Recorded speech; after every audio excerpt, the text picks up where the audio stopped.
Matthew chapter 9. Jesus stepped into a boat, crossed over, and came to his own town. Some men brought him to a paralyzed man, lying on a mat. When Jesus saw their faith, he said to the man, "Take heart, son, your sins are forgiven." At this, some of the teachers of the law said to themselves, "This fellow is blaspheming." Knowing their thoughts, Jesus said, "Why do you entertain evil thoughts in your hearts? Which is easier, to say, 'Your sins are forgiven,' or to say, 'Get up and walk'? But I want you to know that the Son of Man has authority on earth to forgive sins." So he said to the paralyzed man, "Get up, take your mat, and go home." Then the man got up and went home. When the crowd saw this, they were filled with awe, and they praised God, who had given such authority to man. As Jesus went on from there, he saw a man named Matthew, sitting at the tax collector's booth. "Follow me," he told him, and Matthew got up and followed him. While Jesus was having dinner at Matthew's house, many tax collectors and sinners came and ate with him and his disciples.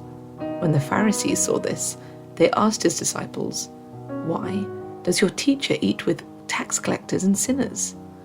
On hearing this, Jesus said, "It is not the healthy who need a doctor, but the sick. But go and learn what this means. I desire mercy, not sacrifice. For I have not come to call the righteous, but sinners." Then John's disciples came and asked him, "How is it that we and the Pharisees fast often, but your disciples do not fast?" Jesus answered, "How can the guests of the bridegroom mourn while he is with them? The time will come when the bridegroom will be taken from them. Then they will fast. No one sews a patch of unshrunk cloth on an old garment, for the patch will pull away from the garment, making the tear worse. Neither do people pour new wine into old wineskins. If they do, the skins will burst, the wine will run out, and the wineskins will be ruined. No, they pour new wine into new wineskins, and both are preserved." While he was saying this, a synagogue leader came and knelt before him and said, "My daughter has just died, but come and put your hand on her, and she will live." Jesus got up and went with him, and so did his disciples. Just then, a woman who had been subject to bleeding for 12 years came up behind him and touched the edge of his cloak. She said to herself, "If I only touch his cloak, I will be healed."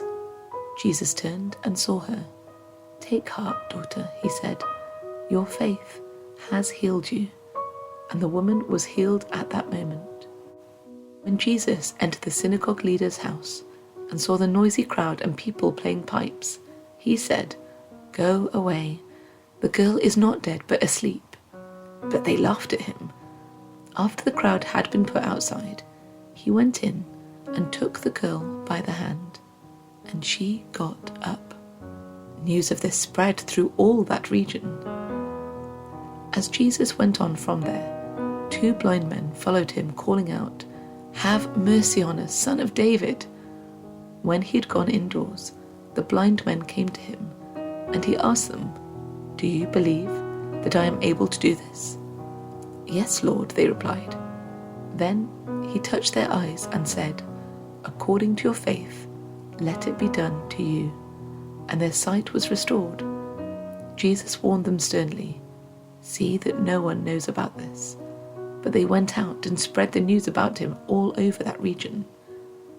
When they were going out, a man who was demon-possessed and could not talk was brought to Jesus. And when the demon was driven out, the man who had been mute spoke. The crowd was amazed and said, "Nothing like this has ever been seen in Israel." But the Pharisees said, "It is by the prince of demons that he drives out demons." Jesus went through all the towns and villages, teaching in their synagogues, proclaiming the good news of the kingdom, and healing every disease and sickness. When he saw the crowds, he had compassion on them, because they were harassed and helpless, like sheep without a shepherd. Then he said to his disciples, "The harvest is plentiful, but the workers are few. Ask the Lord of the harvest, therefore, to send out workers into his harvest field."